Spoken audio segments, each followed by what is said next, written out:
We're at a very, very interesting time in our country. But I know that we'll prevail because people of goodwill will come together in the end. This conference, you're going to be seeing many of the members of the Congressional Black Caucus running in and out because unlike previous years, we're in session. And we will be in session until late this evening. And it's usually, we're a nocturnal organization, so please bear with us. We're going to need you to share your experiences with us that you've gone through over the last 12 months, and we'll try to do the same with you. So I just want to put that warning out there already. I'm looking forward to this panel tonight. It's going to be an outstanding panel. And I know that you'll feel very fulfilled in the discussion that will take place. We have some of the best, what I call PhDs, and those that are talking about what's happening in America right now. And you know our panel will talk about the CNN coverage that took place about 4 months ago, Black in America, that stimulated such a big conversation within the black community and throughout America. I also want to take the opportunity to thank Nissan for being a part of sponsoring this opening session. To kick us off, we need our friends to be able to assist us in putting on this great conference. And one other thing that I want you to promise me that you, when it's all said and done, that you go back to where you came from, if you're represented by a member of the CBC or not, and implement some of the ideas and some of the concepts that we talk about here at this conference.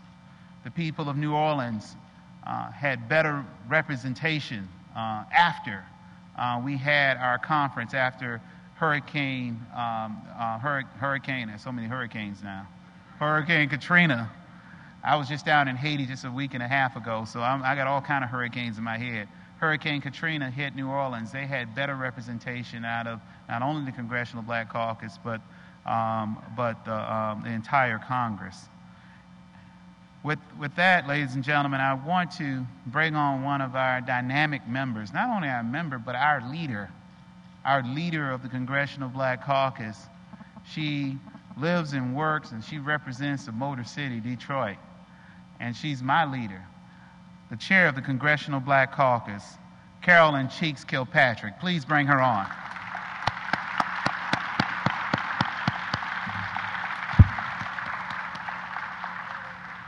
you. It's a long walk. Yes, ma'am. Love you too. How you doing? Awful quiet up in here.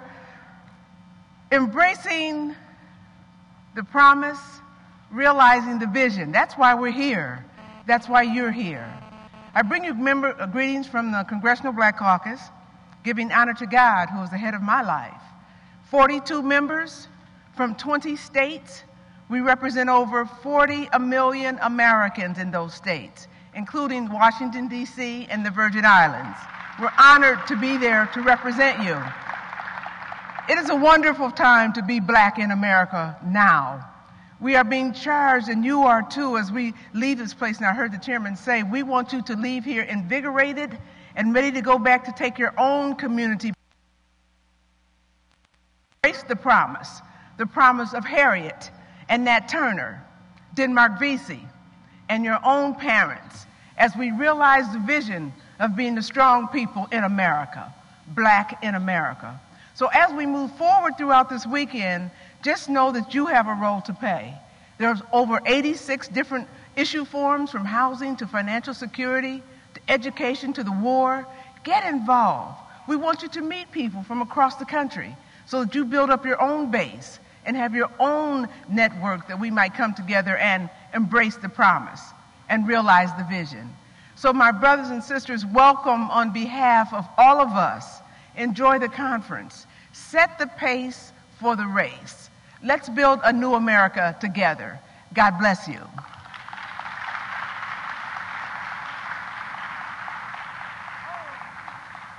It is my distinct honor to present to you the President and CEO of the Congressional Black Caucus Foundation. And our foundation, by the way, trains, educates, it's our nonprofit. This young lady is a dynamic doctor, an impeccable leader. She's an expert in criminal justice, and she serves as president and CEO of our foundation. Won't you welcome Dr. ALC Scott?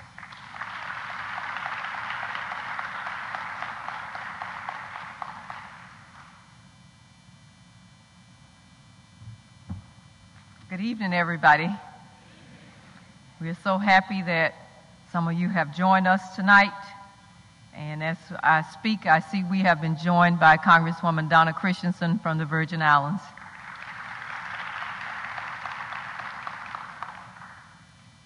As Mr. Meek already mentioned, that they're in the middle of session, so the CBC members have to get back to the Hill to vote. But we are grateful that Congressman Meek and Ms. Kilpatrick were able to join us at this time, and we expect, as the votes happen, that we may have other members to join us. We are very happy to have you join us for this 38th Annual Legislative Conference. And it is indeed a historic occasion because this is a historic year. 2008 will go down in history. So when you came here, I hope you didn't come just to sit and listen. We don't want you to sit on the sidelines and observe. History is in the making. During the next 4 days, we invite you to seize the opportunity to speak about your concern, to network with your peers, to build relationships, to gather information, and go back to your communities energized. During this week, during the 4 days, it seems like a week to me, we will have an opportunity to talk about voter registration, voter education. We hope that you will take knowledge back to your community and help to get people registered to vote, that you will learn more about some of the voting irregularities so you will be alert as you go back to your communities, because this is a critical election in November. This year's conference will offer you over 80 workshops and seminars on a multitude of topics, everything from family relationships to health, to financial literacy, to global issues such as issues relating to Africa or our relationship as an international community. And so no matter what your interests, you will find something that will interest you here at this conference. So I'm sure you know that that's the reason why you're here. We will again feature our Emerging Leaders Empowerment Series, which is gaining widespread acceptance. A few years ago, we recognized that the demographics of our conference were changing, that there were too many people who were over 50 at our conference. And there's nothing wrong with over 50 because I am over 50. But we recognize also, unless we get young people coming to the conference, at some point you would look up and there wouldn't be nobody here. Thank you. So we created the Emerging Leaders Series. So we hope that persons between the ages of 18 and 35, now they're stretching up to 40 now that Mr. Meek has turned 40, that somewhere in that demographic that you will take advantage of the Emerging Leaders Series. We have created this series using young people from our staff and young people from the Hill and other young people to tell us what your interests are and what workshops you would like to see, what speakers you would like to hear. And so we've tried to do that because we want this conference to be an intergenerational conference, that we will speak young and old, we will speak together, and we will come out of this conference recognizing that unless we come together across age groups, across academic fields, across sorority and fraternity lines, unless we come together, then we cannot make this difference that we need to make going forth in this country. We have a very massive exhibit hall where you can go to our exhibit hall, you can get free screenings, free health screenings. We will have a Black Health Empowerment program down there on Saturday. Every morning we have the opportunity for you to work out with our Taibo workout. And we have an author's pavilion. So it's just so many things that I can't even stand up here and talk about at this time. And so what we want you to do is go through the conference booklet, figure out all the things there is, and figure out which ones you can do. You know, if you see my calendar, I'm overbooked. I have 3 and 4 things that I have to do at any one time. And I'm sure you'll look at this and say, I want to be here and I want to be there. But take a sample of everything. As I look out in this audience, I see one woman who called me and told me that she has never missed an ALC in our 38 years. And she doesn't know I'm going to do this, but Dr. Lavonia Ellison, she says that she's been to every one, and so we just want to recognize her for that.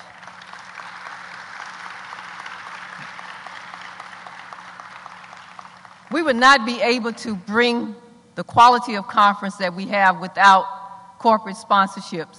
And we are very pleased that for tonight's session, that our corporate partner is Nissan, and you will be hearing from our Nissan representative in a few minutes. But let me just, before I take my seat, let me just say that this conference serves as the primary fundraiser for the foundation. And the foundation provides scholarships, fellowships, and internships for young people, many young people who would not have the opportunity to come to Washington, D.C. and do an internship. Many young people who would not have to have the opportunity to go to college without incurring heavy loan debts. So when you register for our conference, much of the money and the corporate sponsorship, much of the money that we raise here these 4 days goes toward supporting our budget so that we can carry on the programs that we do throughout the year. In a few minutes, you will meet this year's class of fellows. Our fellowship program is designed for young people who are interested in pursuing careers in policy making. We provide an opportunity where we bring these young people to Washington for a year, and they serve in a member of Congress office for a year and learn and gain valuable experience. And what we will be doing later in the program, we will be introducing this year's class of fellows, and when you hear about them, you'll see that this is a very worthwhile program. Thank you. I look forward to talking with some of you as I run around the halls carrying out my assignments, but thank you so much for coming.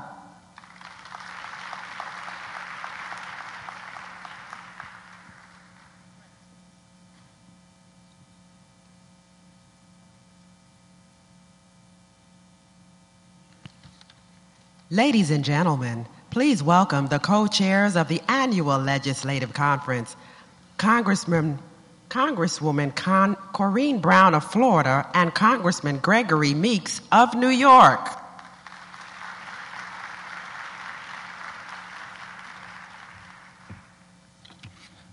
Good evening and welcome. I guess y'all are looking for Corrine Brown, but she's not here. And let me tell you why she's not here real quick, because we're still working. In fact, the vote's about to be called. We have 3 votes coming up, and Corrine Brown is managing a bill on the floor as we speak. Work is to be had, and you know of the serious financial crises that we're now embarked upon and trying to deal with in Washington, D.C. So you'll see members in and out. In fact, as soon as I finish here, I'll be running back to make those 3 votes. But I wanted to make sure that I had the opportunity to come here with you as we talk about embracing the promise and realizing the dream, which is what this weekend is all about. We serve in Congress in a very critical time. In just over a month, we will be electing a new president, and a new era of American history will begin. In fact, we will be electing, in my estimation, a historic president, a first for the United States of America. The Congressional Black Caucus, with its 43 members, stands in a unique place to fill the pages of history. The Congressional Black Caucus's agenda is to weave the unique and special interests of our 43 constituents into the national debate on Capitol Hill. While each member of the CBC develops a legislative agenda based on our constituents' needs, we as a collective have identified those issues to be the guiding principles of our caucus. The wealth of this agenda is born out of this confidence, which gives us a chance to interact and listen to the concerns of not only our constituents, but the millions of Americans we represent. The ALC is a chance for the entire Congressional Black Caucus constituency to share our wide range of ideas, concerns, and best practices. This weekend, we invite you to join us in making our agenda a part of your program. The issues championed by the Congressional Black Caucus are your issues, and they affect each and every one of you.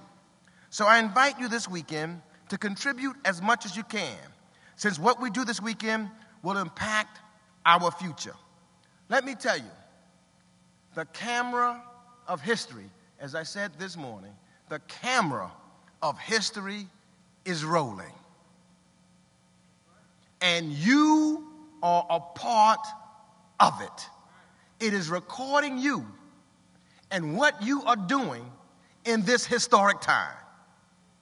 And if we do our part, we will then indeed make sure that tomorrow, for our children and our children's children, will be better for them than today or yesterday is and was for us.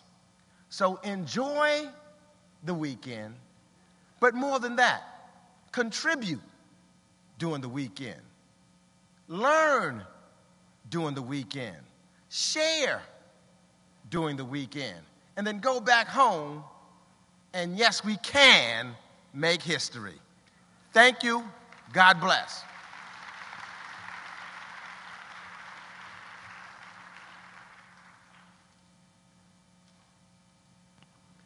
Please welcome Ms. Faith D. Amore, a senior at Roberts Wesleyan College and a Congressional Black Caucus Spouses Performing Arts Scholarship winner, here to perform Lift Every Voice and Sing, accompanied by Janelle Gill.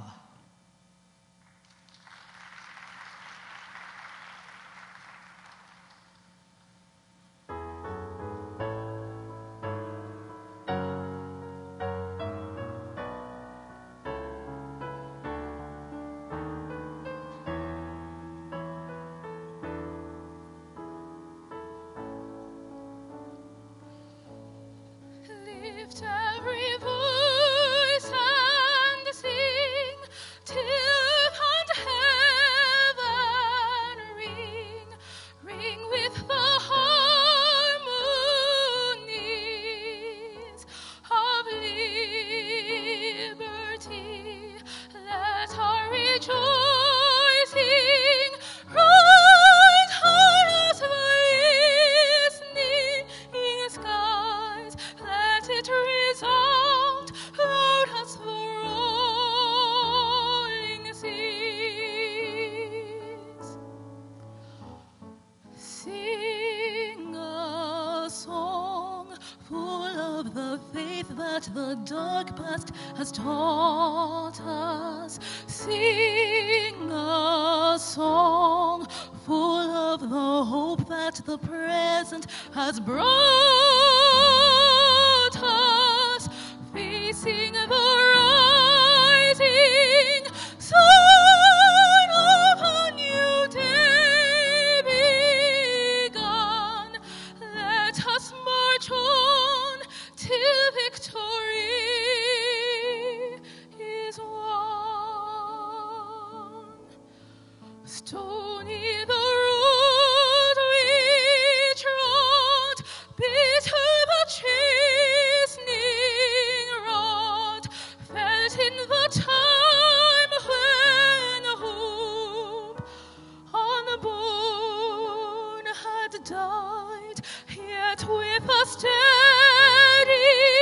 beat of not our weary feet, come to the place for which our fathers sighed.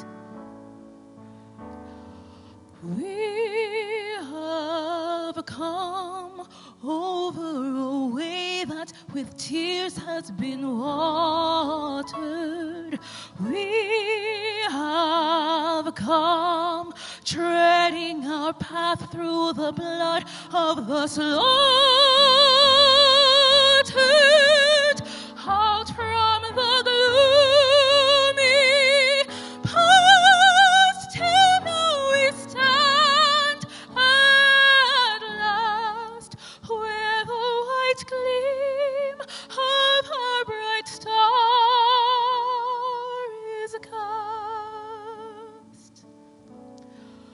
God of our weary years, God of our silent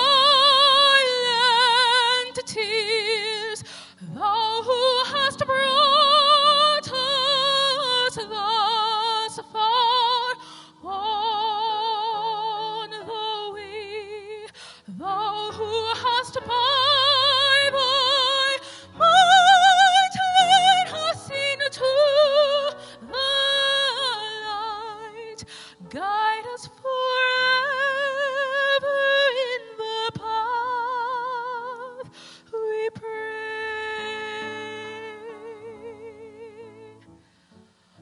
Lest our feet stray from the places, our God, where we met thee, lest our hearts, drunk with the wine of the world, we forget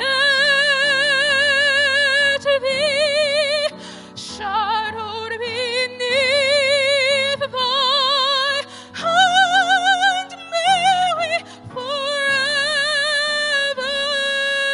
stand true to our God, true to our God, true to our God, true to our native land.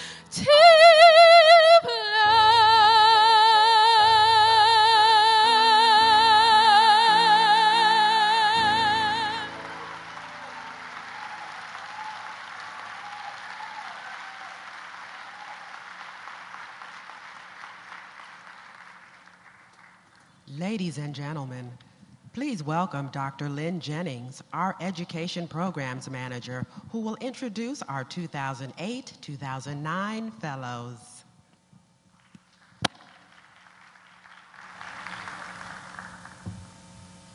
Good evening. I have the pleasure of introducing the 2008-2009 Congressional Fellows, CBCF Congressional Fellows. The CBCF Congressional Fellows Program is a public policy leadership development program. The fellowship is a year during which fellows are placed in congressional offices. CBCF Fellows gain the invaluable experience of participating in the development of legislative and public policy initiatives. The 2008-2009 CBCF Fellows are Major Clemens III. Major is a graduate of North Carolina Central University's School of Law. While in law school, Major's areas of concentration were employment law, constitutional law, and criminal law. His policy focus area is housing and real estate development. He is working in the office of Representative Maxine Waters of California. Christopher Scott. Christopher was a student athlete at Oregon State University, where he earned an undergraduate degree in political science and a Master's of Arts in Interdisciplinary Studies with an emphasis in public policy. His work with job training programs for low-income and high-risk youth and adults had a huge impact on his decision to pursue a career in public service. Christopher is working in the office of Representative Bobby Scott of Virginia. Tia Tebow.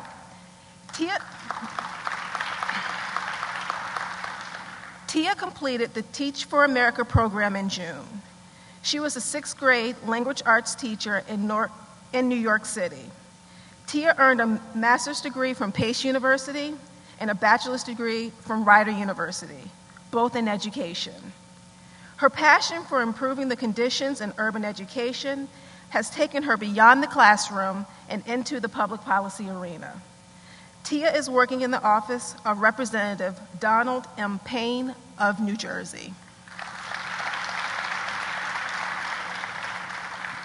Troy Ware. Troy is an Iraq War veteran, a major in the Marine Reserves, and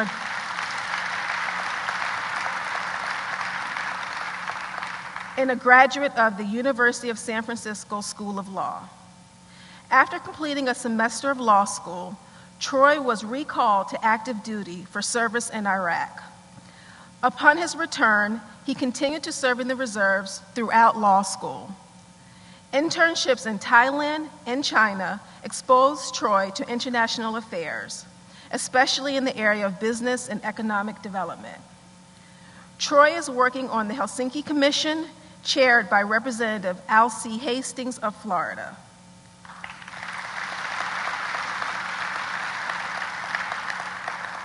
We also have a fellowship designed specifically for early career health policy professionals committed to eliminating health disparities in the United States and abroad.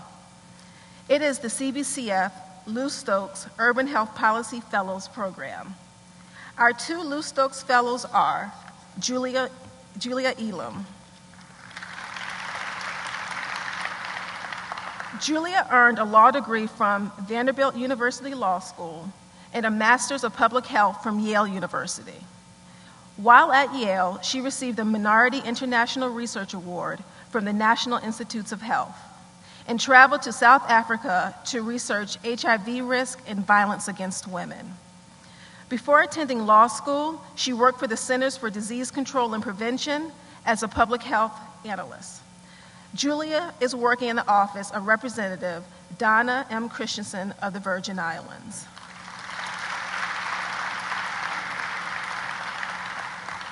And finally, Camille Seeley.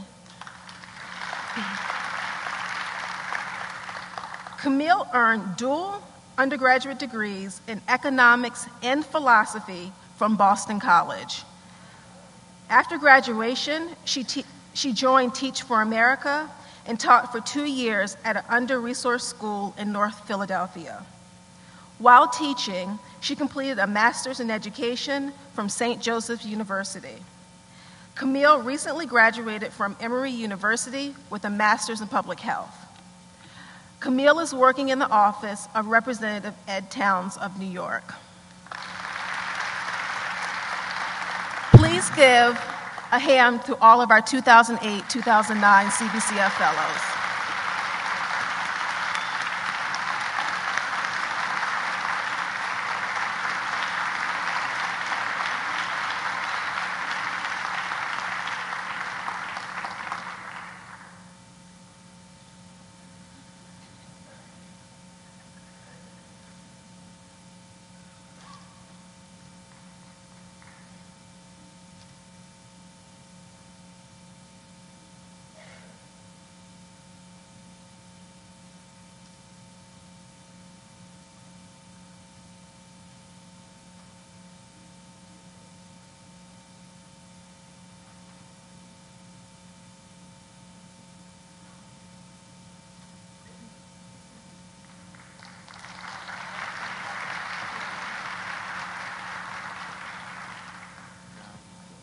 Please welcome Janine Ginnivan, Manager of Corporate Communications at Nissan Motors.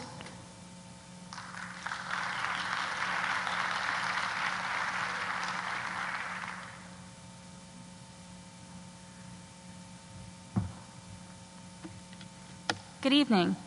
On behalf of Nissan North America, it is our pleasure to join you for the 38th Annual Legislative Conference of the Congressional Black Caucus and to sponsor tonight's welcome ceremony. At Nissan, our global mission is enriching people's lives. We do this by offering customers attractive, competitive products and services, and through partnering with organizations that share in our vision of improving the quality of life in communities where we live and work. Nissan is proud to partner with the Congressional Black Caucus Foundation, an organization that shares in that mission. At Nissan, we believe when people are respected, empowered, and given the opportunity for growth and development, we all benefit. We are committed to providing an environment where people can contribute their talents and skills without losing their cultural or individual identity. We also join you as we celebrate the dynamic life and legacy of Congresswoman Stephanie Tubb Jones.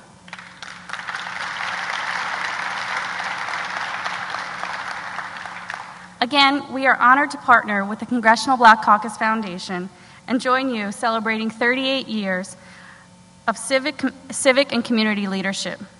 Thank you again, and have a great evening and a wonderful event. Thank you.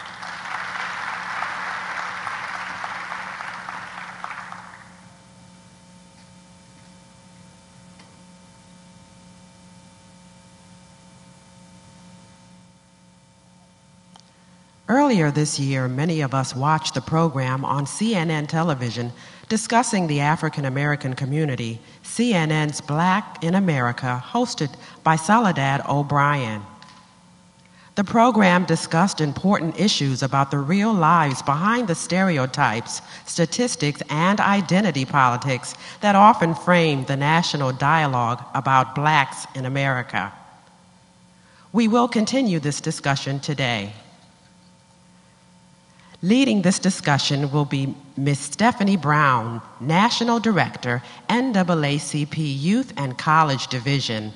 Under her leadership, the division has created the STOP campaign, aimed at addressing negative images of black youth in the media, the campaign to end campus racism, the Emerge Leadership Development Institute, and the 2008 Vote Hard campaign, a youth voter empowerment initiative with the NAAC National Voter Fund. Ladies and gentlemen, please welcome Ms. Stephanie Brown.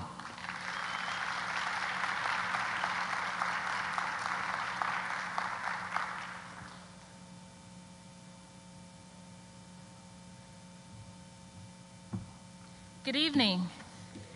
Thank you for joining us this evening as we discuss what it means to be black in America.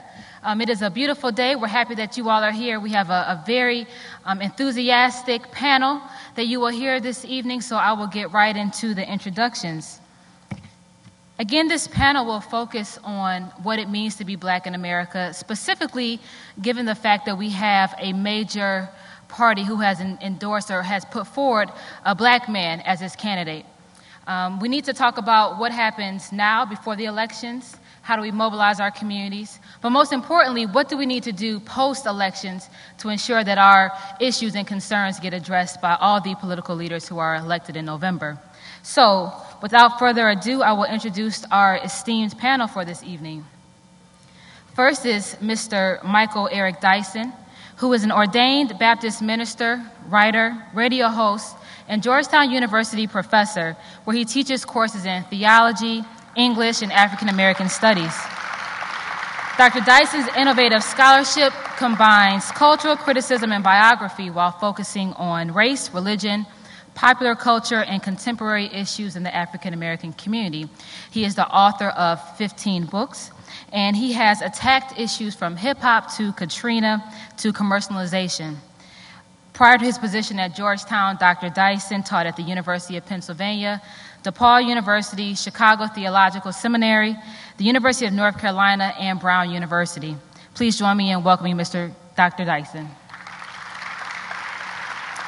I'm sure that you all would agree that his better half, the better looking of the Dyson family, no offense, is Reverend Marcia Dyson, who has been hailed as one of the nation's foremost religious figures and spiritual writers. She has served as Chief of Staff for Operation Push's International Trade Bureau under the leadership of Reverend Jesse Jackson. Reverend Dyson became a prominent media and public relations specialist, and in recent years she has gained notoriety for her lucid, eloquent essays that have probed the personal, political, and religious dimensions of the black female experience. She has treated the historic strengths and gender equalities of the black church as relevant issues today. Join me in welcoming Reverend Marcia Dyson. Dorothy Gilliam is a journalist who started her career at Jet magazine. After serving as editor at Jet, she joined the Washington Post here in D.C. as a general assignment reporter. Ms. Gilliam was the first black woman hired full-time as a reporter at the Post, where she worked for over 30 years, leaving only for a short time to take care of her family. She served as an assistant editor of the Style section and then transferred to the Metro section, where she started writing a very popular column on education, politics, and race, as well as her own personal experiences. In 1997, she became the director of the Young Journalist Development Project, and today she is a fellow at the George Washington University School of Media and Public Affairs. Join me in welcoming Ms. Gilliam.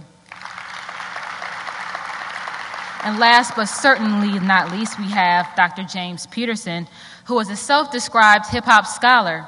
He has appeared on MSNBC, CNN, Fox News to talk about various issues from the NAACP's effort to bury the N-word. We'll talk about that. As well as Don Imus's remarks about the Rutgers women's basketball team. Currently, Dr. Peterson teaches at Bucknell University and is the assistant professor of English and Princeton University visiting lecturer and preceptor in African American studies.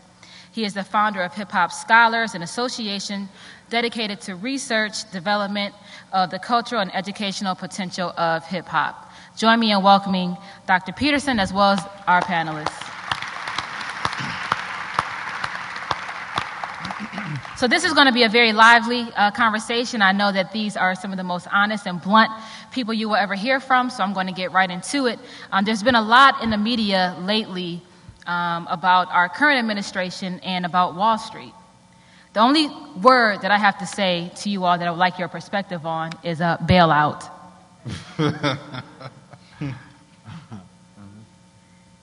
Well, I just want to know what's my cut. Yeah, right.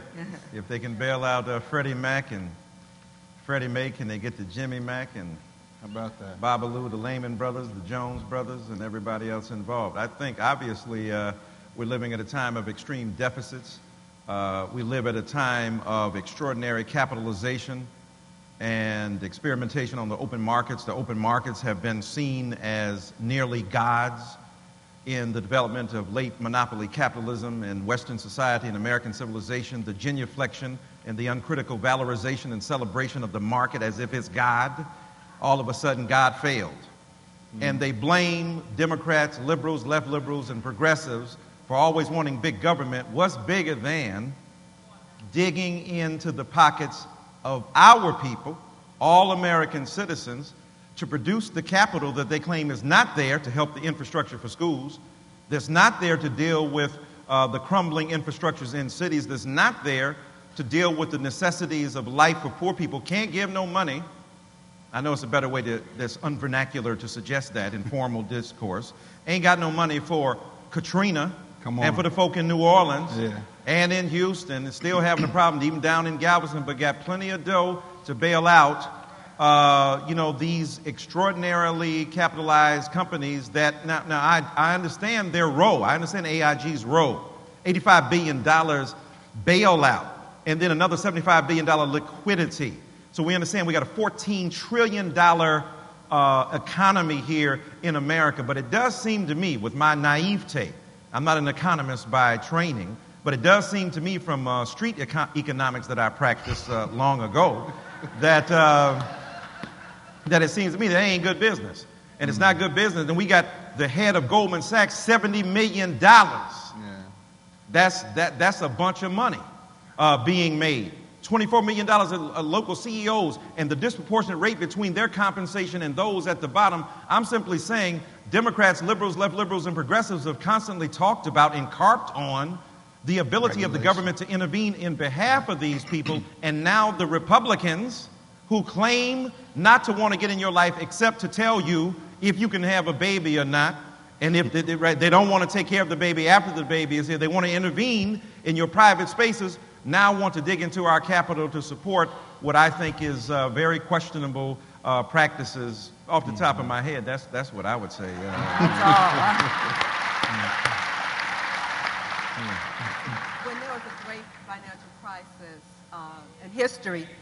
When there was a great financial crisis in history, in 1929, most African Americans were so poor. We were dirt poor, and this wouldn't have even impacted us. But because, though we still live predominantly below the poverty line, there are a lot of us who are part of the middle class, part of the working class, who have bought homes, whose mortgages are being impacted by it.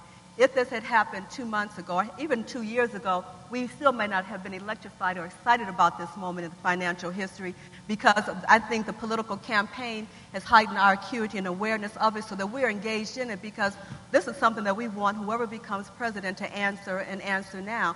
I appreciate Obama and McCain suspending their debate, because this is not a time for rhetoric, it is a time for action. And because they can so readily go to, as Michael said, give welfare for corporate America, then why can't it be for the poor people of America? You would think that white people, when we talk about how Obama could win, white people, if there are more of them, there are more poor people of them too, that we got to make sure that everybody know that this cup that is being emptied is going to impact all of America. And I do like what Obama said today in a press conference. He said that if you are lending this money to the people, then the people that you're taking the money from, my $2,333.33, I want a return on it. I want the money back, and I want my interest in it as well. And then maybe I can give it to someone else who is less fortunate than I, but that is my decision what to do with my money. Just don't go into my pocketbook and take my money. Now, Reverend Dyson, you touched on something there.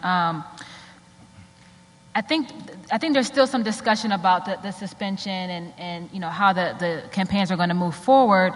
And it's interesting that there's talk of suspending campaigns for the bailout situation, but yet, as Dr. Dyson said, you know, when situations like Katrina or even now in Galveston are taking place, that our leadership or our communities don't call for more action or suspensions or things of that nature. How can we hold our communities and our leaders responsible to say, hey, you need to address the situation or we need to shut stuff down? We have to be really, I think this is a unique moment for us in American political history as well, because I'm all for suspending the campaign if it's not a political trick, okay? If it's not another tactic, if they're not trying to fool us somehow. I mean, if they're sincerely and genuinely interested and invested in challenging the Congress and this failed Bush administration to step up at this point and really do something supportive and important for our economy, I'm all for it. I haven't seen it that way simply because the McCain campaign did it unilaterally. I'm not sure if the Obama campaign is on board with it yet, but it seems that it's still political maneuvering, at least at this point.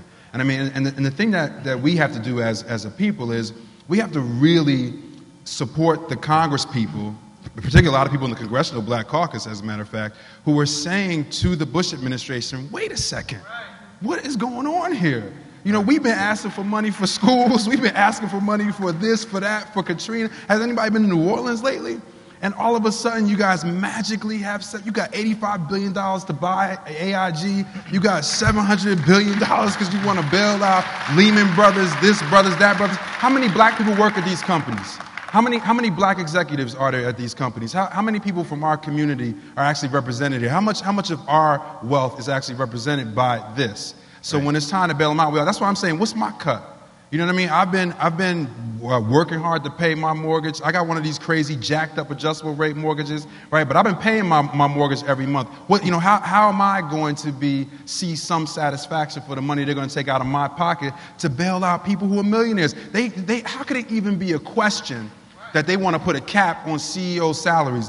How's that even a question? These cats is walking away with like $40 million, $50 million, $100 million. I mean, why is that even a question at this point? If they need a bailout, then it's time for them to bail out themselves a little bit. You got to take the cut the way everybody else is taking the cut. So it's an important moment for us because we can really support some of our leaders here who are trying to say, hey, what's in it for my constituents? I really agree with that because, too long that the executive branch of this country has just been imperial. And I was so thrilled to see Congress step in and say, wait a minute. We're not giving you all this. Yeah. And if we can, and I think the idea of supporting them is extremely important. But this is really a seminal moment. And the reemergence of the Congress, I think, could never have happened had it not been for the general political campaign that's going on now. And I think if I can just jump in on the suspending the debate, dadgum dog, if you're going to be president, you ain't got time. Let me stop being president for a while and exactly. Let me over here do this. Be the president. Get the debate. You ain't ready. Just stop lying. You ain't ready. Exactly. You're not ready to come with it. I teach at Georgetown. Students always emailing me, Professor Dyson, I'm not ready for that test. What had happened was, that's a what had happened was moment. John McCain ain't ready to face that oratorical fire, that rhetorical fury that will be brought to bear upon him. He ain't Sarah Palin, so he got to step up in there and bring the debate, fix the economy. If you can't do them at the same time, step aside, let a real man do the popcorn, let Obama do it. It is my belief that the CBCF is nonpartisan. I would just throw that out there. I didn't hear it. We didn't hear it. I believe that the CBCF is nonpartisan. It's nonpartisan. I just want to throw that out there just for any of the hello cameras that are watching. But we talk a little bit about infrastructure, be it Wall Street, be it Congress, or just the American infrastructure. But oftentimes, if you don't have your personal stuff together, right? If your health is off, everything is off, right? Reverend Dyson, if you can just talk to us a little bit, just personally as black people. I mean, we've been through enslavement, we've gone through Jim Crow, we've gone through civil rights. We have a lot of issues going on with us as a community, personally, mental health, physical health. Can you talk about some of the needs there and how black people can heal ourselves and our communities?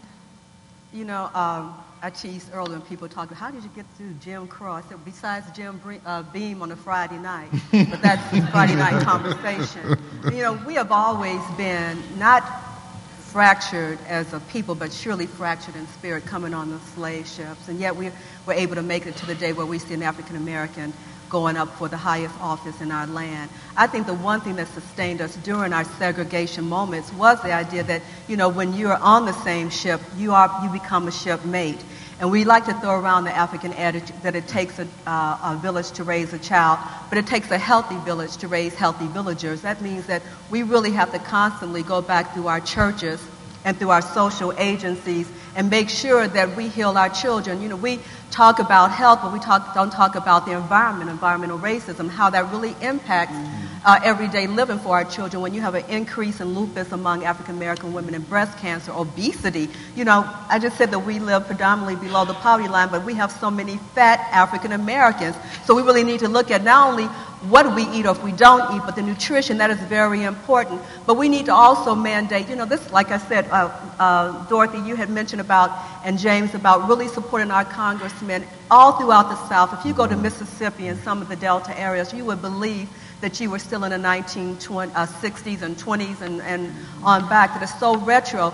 We have a farmer base that is not being utilized, that we could grow healthy foods. And we need to make sure that our children are taken care of, but you can only have healthy children if you have healthy adults. It's like, when you're on the airplane, you put on your mask first, that we have to have an infrastructure of support with the churches. We need churches that are always open. I have gone as a minister to churches and have seen padlocks literally on doors. I have seen people who are African American who are over social agencies, guarding the purse as if it is theirs when it's your tax dollars which are actually paying for those services, which our own people want to allow to infiltrate down to our own communities.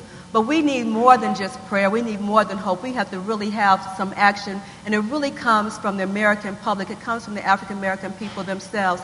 We cannot flee to the suburbs and leave our inner cities destituted. We have to make sure that though we need educators for our children, and we want black teachers for our black children specifically, that the black teachers really care about the educational process. So it's spiritual, emotional, and educational, but we got to make sure that we are very interested and sincere about what we do for our own at all times. Reverend Dyson, you touched upon churches and their role. If you look at the institutions that have really sustained the black community, and many times it's your churches, it's your civil rights organizations. Here you have the NAACP as a 35-year-old president. You have mega churches coming up all over the place. You have hip-hop preachers. Who's really reaching into the community. Do you feel as though moving forward, these traditional institutions will continue to play a critical role in the upliftment of black people? If so, if not, tell us why you think so or not. It's for any of the panelists. Well, I mean, to piggyback off with what Reverend Dyson was saying, I think that we do have some strong institutions, but we need our institutions to be better. We need them to be stronger. And in particular, we need them to be more inclusive. Just like you mentioned, we want to be clear this is a bipartisan gathering. We need to have that kind of attitude everywhere we go. We need that attitude coming from the pulpit. We need that attitude coming from the classroom, right? We need that attitude coming from all these institutions that are in place. Some of them need some reorganization, and some of them need some restructuring. And I would say our public educational system is one of those areas. But we need people to be more inclusive. Like, we can't afford, I'm sorry, to be homophobic. We can't afford to be classist. We can't afford to have interracial conflicts, light skin, dark skin. We just, as a community, we just can no longer afford that. And I think part of what the legacy of the history of trauma, of slavery, of Jim Crow, of civil rights, of police brutality, of poverty, that legacy of trauma, what that has done to us as a people has made us an enduring people, a powerful people. So we have a lot of assets, but it hasn't helped us to challenge ourselves to wrestle with those things psychologically and spiritually. And that's why the Reverend Dices over here spend a lot of time in the community through the church, because the church has become a focal point through which we can address some of those things. But that history, that traumatic history, is not dealt with. It's got to be dealt with in the classroom, sometimes in the workplace, in the churches, in the political sphere. So we have a continuing work that we have to do, and we need to rely on the institutions that we have in place, but we have to also challenge them at the same time to be better. I just came back from Rwanda in July. And it's amazing what the president of Rwanda was able to do. I was shocked when I landed there. First of all, it's a beautiful country. And given their history, recent history of genocide, it's amazing that what the president has done was that he reissued the identity card, but it didn't say Tutsis or Hutus, it said Rwandans. And if they can do it in a nation like Rwanda that was split, when you could not differentiate why this hate was going on. Anyway, I know that we can do it past sororities and fraternities and what denomination you are, what ward you are, if you're in local politics, or what party that you in. We really have to have this healing of unification within not only the African American community, but within our own party too. We're talking about the Democrats running against the Republicans. Well, 30% of the Democrats who won't vote for Obama are white people. So how can we unify the party too? Because one observation that I made running with a white woman across this country is that excitement and that we may have for our presidential candidate, it's not going to transcend the people. White people are not going to give up their senatorial seats or their congressional seats and their mayoral seats for us. So how can we unify the party knowing that we still live in a racist America? What kind of conversations you have? How can we increase the vote? If every African American voted, Dorothy, I was telling you, we need to take a white person to the voting booth in order to ensure that Obama might win the election, because there are just not enough of us. And we have to make sure that they understand, like the Latino community, that we are a vital part of the American infrastructure, that not only from our history, but just our tax dollars and our $2,333 that they're trying to keep to bail out the other people is very important. If you can't see my black, see my green, and see my humanity. So we got to look at all those aspects as well. Ms. Gilliam, another institution in America that has really shaped the African American experience here is the media. As a person who has been actively engaged in the media from the 60s into present, can you tell us a little bit how you feel the media has shaped the image of black people, not just here in America, but also globally? Can you speak on that a little bit, please? Yes. Well, I think in many ways the media has shaped the image much more negatively than it is. I think, unfortunately, when you look at the media as a whole, it has black people are too often portrayed as more violent than we are, less deserving than we are. And when I look at the history of this, 40 years ago, after the riots, a presidential commission really indicted the media. It said this was the Kerner Commission, and it said, that you are part of the problem. This is becoming a black and white country, separate and unequal. And part of the reason is because you haven't reported fairly, you haven't hired blacks as editors and reporters, and this needs to change.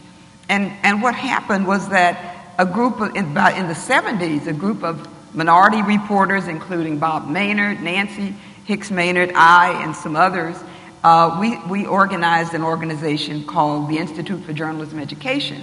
And we took that commission report to the American Society of Newspaper Editors and said, you've got to do something about it. And we lobbied them almost a decade to finally get them to agree to say that by the year 2000, they were going to have the same number of minorities on same percentage rather of minorities on newspaper staffs as there are in the community. Well, in 1998, they admitted that they had failed horribly. That's right. And so they said, okay, we're going to set the date, we're going to set it back 25 years.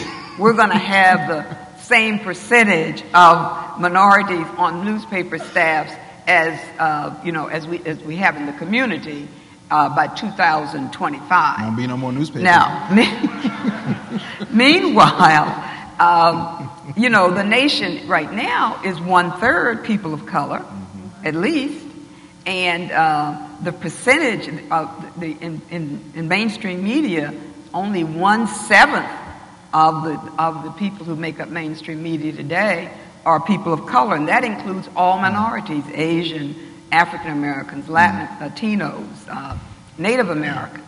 And in television, it's about 1 in 5. So I think when you talk about the image that it has projected, it has projected an image that still in many ways is stereotypical. As you look at the local news at 5 o'clock, if it bleeds, it leads, and you don't have the kind of reporting that really explains enough about the interweaving and the intertwining of race and poverty. You have when Katrina hit, finally there was some information about poverty in blacks and things that we already knew, but this was being brought to the larger community. And the reason all of this is so important is that most whites, their image of us is formed by what they read in the media. Sure. That's why this is not a minor matter. And just recently, the Associated Press released a poll in which they said that there may be 1/3 of white Democrats who would not vote for Obama because of their own racial prejudices. Sure. And they used a system of gaining these answers, a computerized system that they feel enables them to get more honest answers. People don't like to give you, look you in the face and say, yes, I'm a bigot. But, in a computerized situation, you could kind of be a little more honest. And so, but I have to say it, with all the years I've worked in the media and all the years I've worked behind the scenes with minority journalists who push so hard. I'm not saying all minority journalists are perfect now. We have our issues as well. But I think that the changes that have been made in large part by minority journalists. And at the same time, the problem still remains that we are still not portrayed as we are in our diversity, in so many ways. So I think I see the hand coming up. Sure. Really quick Please things do. on there, because there's two other sides and two things I think really, really important about the issue of media is one piece is we need to be encouraging and bringing young people along and grooming them for the media, for jobs in newspapers, for jobs in magazines. That's really, really important as we move through the 21st century. The Dices have worked with me for years in terms of trying to groom me and understand the power of the media. It's really, really important. And I try to do that with my students. And then the second piece is and something that we need to do with our children is we have to teach media literacy in the home. Like now, you have to teach young people how to process, interpret, engage, and wrestle with the media and some of these images that are going to be passed on to them. So there's two things that we have to do, I think, immediately as a community. One, we have to, because I remember from Duke University, they had this Black Faculty Initiative that went the exact same way, right? So you had they said in 10 years we're going to have a certain amount of black faculty. They get close to it, they're not even close to it. And so you had all these black students going crazy, like, rah, rah, rah, no Black Faculty Initiative. We gather together. We want everybody in the room to give up. We want Grant Hill to put a scholarship on the line. We want the Duke workers to put their jobs on the line. I said, how many people in this room are going to go on to grad school and get a PhD themselves? Nobody raised their hands, right? So it's the same deal with the media, that we have to actually bring people along to be the change that we want to see. And then we also have to bring our young people up in a way that they can be critical and engaging the media itself. I have to put in a tiny plug for the program I run, yes, which is a program to do that. It's people, called right. Prime Movers at George Washington. And what we do, we get professional journalists and college interns in Washington and Philadelphia to go into high schools to help them create their own student media. And it helps them to certainly become much more media literate, Yes. much more literate.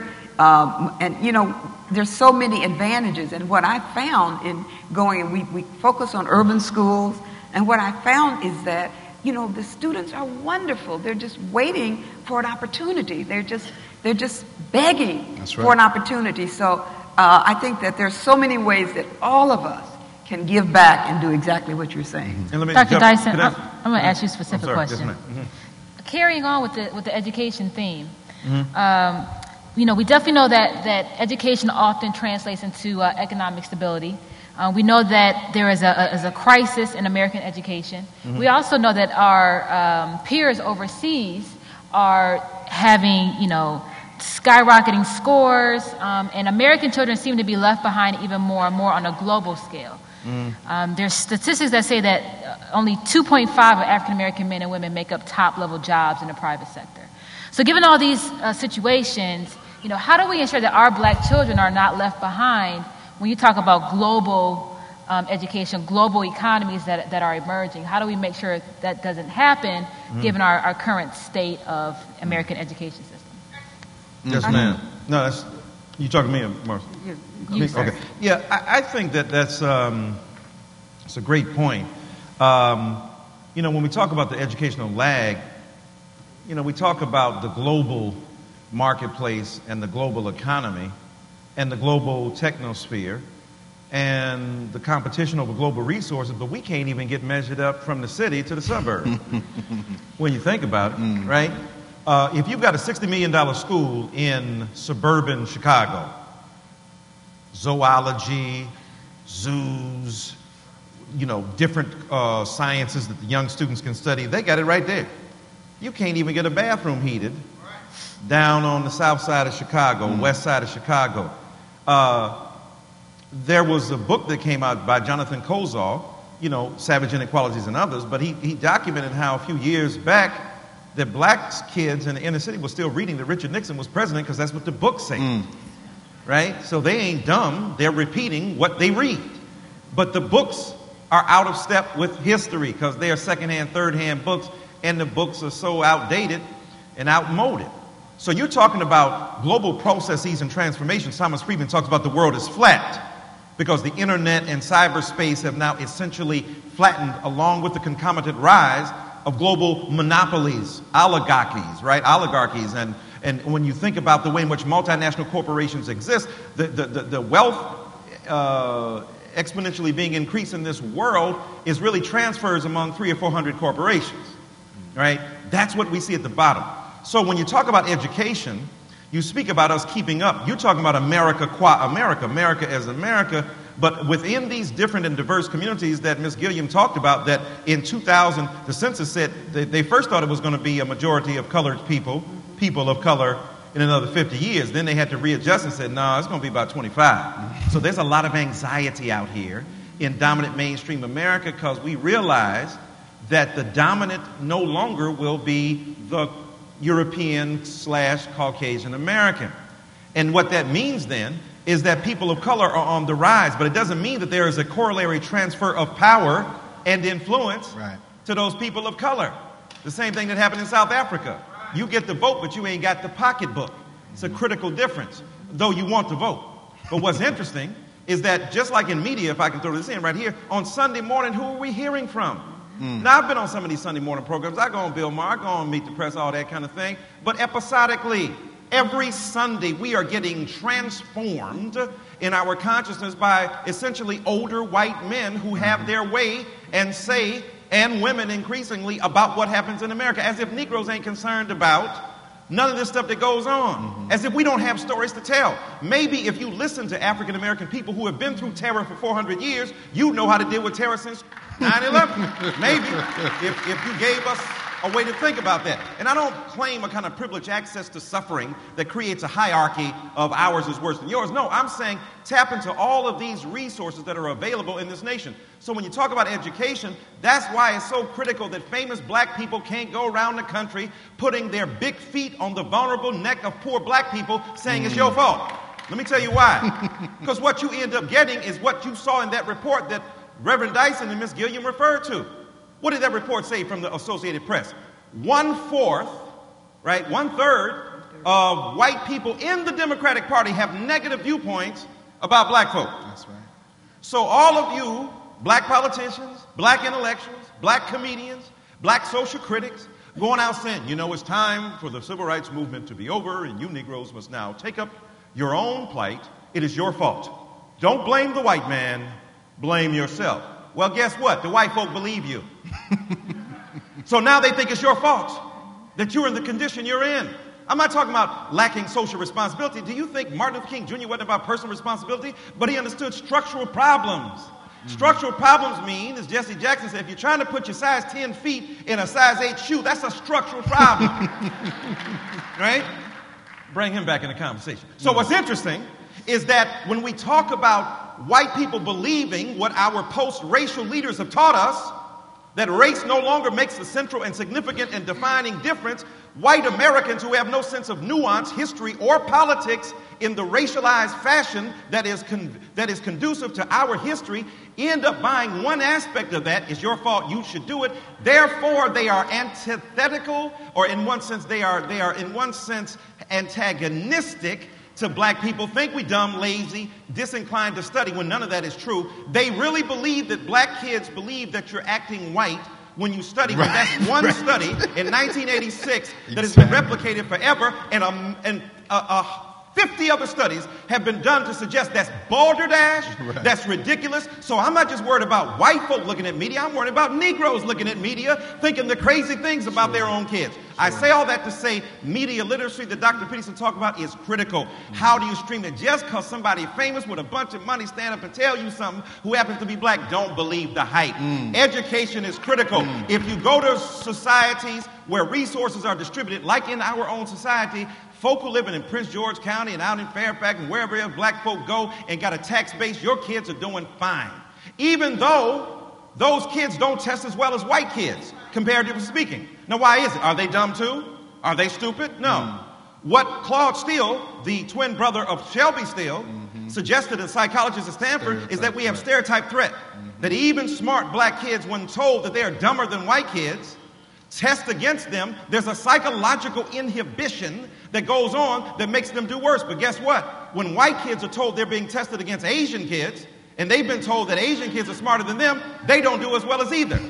It's a psychological handicap. So when we talk about a global industry, we got to get the local shit first. We got to get distribution of resources to our local communities. We got to get a tax base jumped up. That's why this bailout here is so hypocritical. You giving up billions and billions of dollars for folk who are rich and made mistakes and did dumb investments and then penalize the rest of us through predatory lending and through these mortgage scandals, and we ain't got money for our kids. That is a tragedy, and you ought to be outraged. Instead of you as an upper middle class bourgeois Negro looking down your nose at the niggas in the projects, you in the same boat as them. That's how the world views you. So panelists, we are short on time, but I know that we are very long on our thoughts. So I'm asking that we just have one comment per question and that we limit it to 2 minutes at best. I can't hear it. Give them some positive encouragement. 2 minutes, okay. I've been thinking a lot. I have a lot of friends who work for the Obama campaign. I want to shift it back to politics a little bit. We do have a black man that's running for the presidency. And my question is... Yeah, exactly. Give it up. Okay, please let me finish the question first, though. However, if you look at many of his advisors, many of his senior staffers, if you look at who is being transplanted from Ivy League universities, predominantly white students who go into states to run the Obama campaigns instead of having the local organizers who know the states who are in black communities to actually run a campaign, when you look at all these factors, how truly representative is Senator Obama as our black candidate? I defer to Reverend Dyson. Yeah, so do I. Yeah. So do I. Yeah. Oh, yeah, I see. She worked for Hillary. Yeah, right. No, well, that When you have a presidential campaign, I think what Senator Obama has done, I know he comes from the south side of Chicago as far as his senatorial tenure. I am from the south side of Chicago. I worked for the city of Chicago and was appointed by Mayor Daley. And because of, I think, of what he's trying to do, I think that when you look overall at his campaign outreach, there are still a lot of African Americans out there. I was disappointed as I was running with Hillary not to see as many, on higher levels. And yes, Valerie Jarrett is out there. You have Susan Rice out there as well. You have Eric Holder on that level. But the day-to-day operations, unfortunately, are mostly President Clinton's advisors. But I think that this is when the people, any elected official is accountable to the people that they're trying to get a vote from, just as a pastor is to the people who's sitting on the pew every Sunday. I don't care who's running for anything. I don't care if it's a dog catcher. If they want my vote, then you have to be responsible to the people. And I think that the representation, if you're running for America, it's okay to say that I want my campaign to look like America, and there should at least be 10% of the people maybe on there. But I think whatever he has done, obviously, as a former Hillary Clinton supporter, it has worked. The African American community have supported him in that decision now, but I think that before November the 4th comes, if we have any qualms about how he is interacting or his campaign is interacting with the African American community, you better put that on your desk card right now, because after November the 5th, the doors might close and we don't know what happened. And I want to get back to education. When you travel all over in different countries for a minute, and this is important too, it's not only what having old books, but it's also what's in the books too. When Dick Cheney said that the vice president wasn't a part of the executive branch, I was wondering, how come we're not screaming and hollering about that? I remember taking the constitutional test. Then I started asking people under the age of 30, how much did you have to study the Constitution in order to graduate? For me, back in 1965 from 8th grade, it was all of it, and you don't even know it. So if you don't understand the Constitution, then what do you know? How do you know what your rights are as an American citizen? So it's not only what's been excised, it's also what's been included. And also, for Senator Obama, I think that because we never had this level before, it wasn't as if all the African Americans were behind Jesse Jackson, Carol Moseley Braun, or Shirley Chisholm when they all tried to make the presidential bid either. So if we don't expect for all the black people, like they didn't get around Dr. King and the Civil Rights Movement, can we expect for Obama to have to necessarily have every black person on that level in order for him to reach the goal that African Americans want him to see in that position? But I remember when you and I were debating, let me just say, when you and I were debating about Hillary Clinton, and we were on opposite sides. I know we're nonpartisan, but I was for another guy, not Hillary Clinton. Right. And you said, let a white woman clean up a white man's mess. Did. Let me finish. So if that's the case, maybe he's taking you seriously. Maybe he's got white folk at every level who are engaged. First of all, it's to buy, Obama's in a very difficult position, if I can say this as if we're going to do a nonpartisan lens. Because if he does too much, then he's too black. If he don't do enough, then he ain't black enough. So it's hard. Now that doesn't mean we exempt him from critique. Like we don't exempt anybody from critique. We got to press the issue now, because if you're messing around with me while we're courtshipping, you ain't gonna do it when you get married. I ain't got no kind of ability to say stop, because you done shown me who you are during courtship. So I'm not one of these Negroes who says, oh no, anything goes. No, I'm not down with that. At the same time, it's a very difficult thing. If you got 1/3 of white Americans who are Democrats saying they ain't going to vote for you because you a Negro, he's got to win these folk over as well. He's got white folk who are involved. So I'm thinking that just like when I look out here at these mentoring programs, what the white folk who run them tell me? I want black people to get involved. I want black people to be involved at the level of mentoring, but young white women from college are the ones who end up showing up in the midst of these situations and not helping black folk. So I'm saying, before we start pointing all the fingers, we don't know the complexities and the intricacies. Yes, I want to see equal representation, but at the same time, I know, given the historic run, this dude is Jackie Robinson at that level. Exactly. It don't mean that he's the best one. He's the best one prepared for this particular position. Right. And when he opens that door, a whole bunch of other Negroes, hopefully, will come through. Sure. So he's only one player. Let's get that door open, and then let's open up and see what else is going on. I would say that. So we have to wrap up, but in the spirit of nonpartisanship, I will say that John McCain basically has no black people, neither does the Republican Party. We don't have time to debate that, though. So in closing, we have to look past November, right? We have to prepare for the next administration that comes forward. You know, what is their plan of action for the first 100 days? And then, you know, for the rest of their term. My question to each of the panelists, if you can give me 2 policy areas that you feel is of the greatest concern that should be addressed, you know, within these 100 days after the inauguration and moving forward, that would really impact and help the black community, but America in general, what would those 2 policy issues be? If I'm younger, so I'll go first. If I would just say one, actually, and that would be education. And I think, yeah, for sure.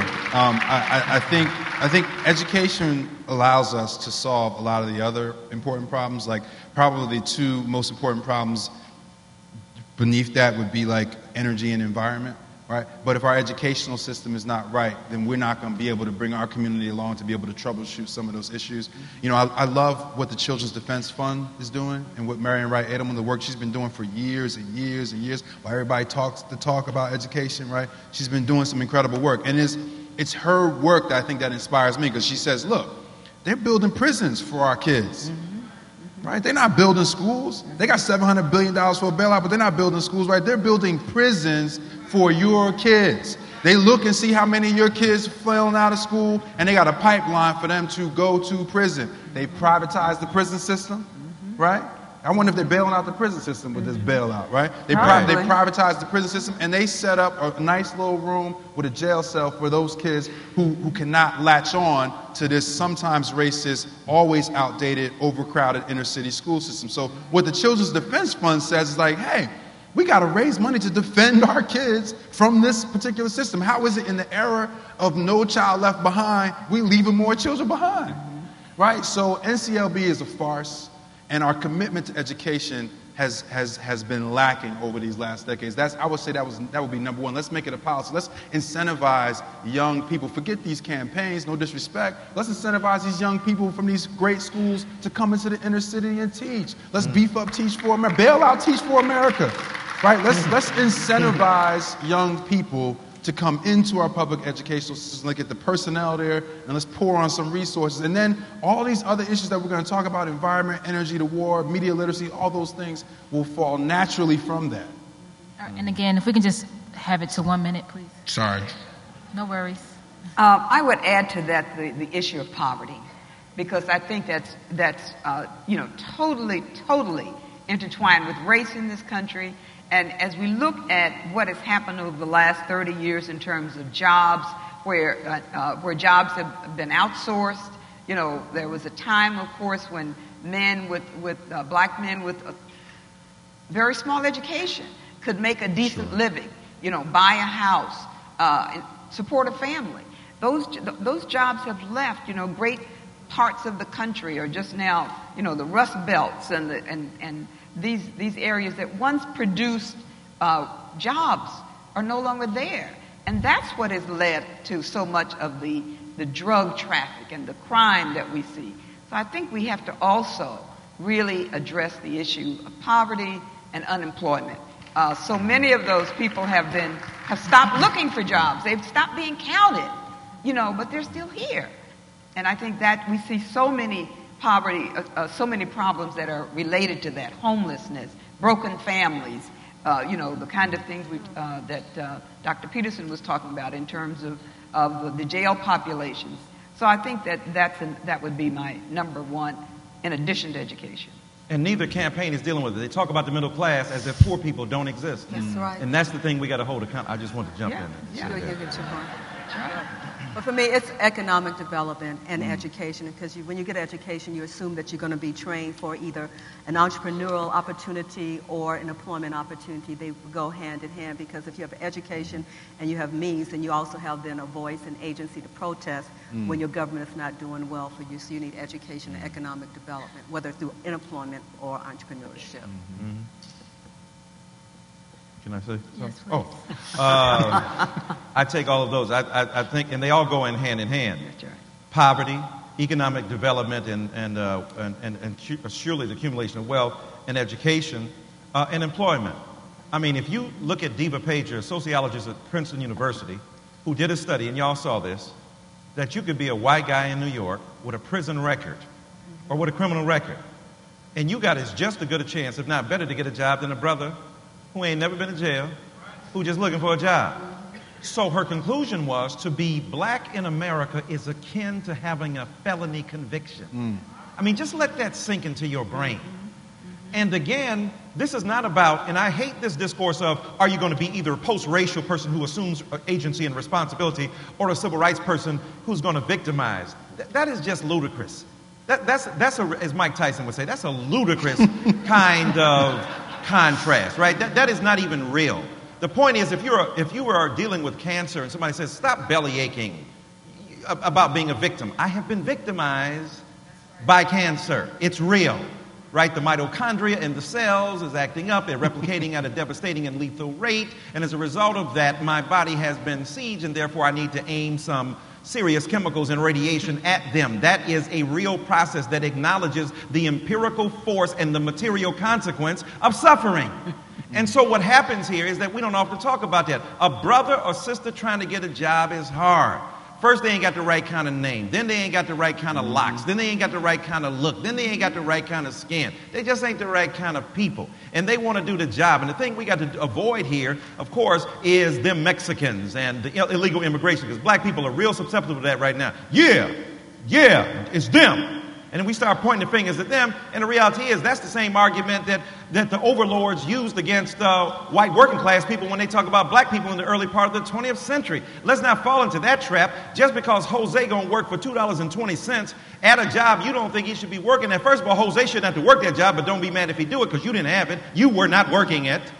Number one. And number two, don't be mad at Jose for his hustle. Be mad at the same government that bails out AIG and bails out with Lehman Brothers and ain't got nothing to say to you and me. That's who we have to hold accountable here. And we have to do that by not demonizing other people through xenophobic narratives. We've got to look above that and say we're all in the same boat together. Just because you thirsty, don't put a hole in my boat. We all going to go down together. What we have to figure out the way to do is to talk about employment, because when we can get serious employment, which is linked to education, which lifts people out of poverty and gives them economic incentive, then we can participate in the so-called ownership society. That's why neither campaign has dealt with the serious issue of poverty, downward mobility. What about the lower black middle class makes anywhere from $30,000 to $49,000. The middle and upper middle class black people make between $50,000 and $100,000. 9% of black people at all make more than 50 G's a year. So we're talking about the masses of black people, even the black middle class, exist in areas of concentrated poverty where other people outside of their ranks live. The reason why the black middle class can't be like the white middle class is because we giving money to Pookie and Aunt May and them and Willie and them. I heard, leave me alone, help me out. We can't invest in those stocks and bonds. We're being bonded by our commitment to other Negroes to help them get along, and we getting stocked and stuffed and stopped. So what we have to do then is to figure out how not to diss them, but to create an infrastructure that lifts all boats at the same time and to deal with poverty, because those black brothers and sisters who have been demonized are the very people 40 years ago for whom Martin Luther King Jr. gave his life. That's what we have to remember as we talk about what policy issue needs to be put on President Obama or President McCain's desk the first 100 days. Thank you. I totally believe in productivity over process, so I want to thank you all for going over your 2 minutes because you were speaking brilliance to us. Yes. Health. So I think what we can say is this was a wonderful panel. Wouldn't you agree? Let's give our panelists a round of applause and thank them for their time. But also I want you all to recognize that the most important people in this room are you all, and that if you don't go back with this information to those in your community, if you don't talk to people who make more than you and who make less than you, then you are really doing a disservice to our community. Just a few quick thoughts. Please think critically at all times. Think deeply, think passionately when people are presenting information to you. Hold people accountable actively. Not just at a moment. I mean, Katrina, we were hyped in. We let it go. Gina, we were hyped. We let it go. now we're here in this economic situation, we're hype, are we going to let it go? So make sure that you actively hold folks accountable. In addition, register to vote and bring everybody with you to vote in the elections on November 4th.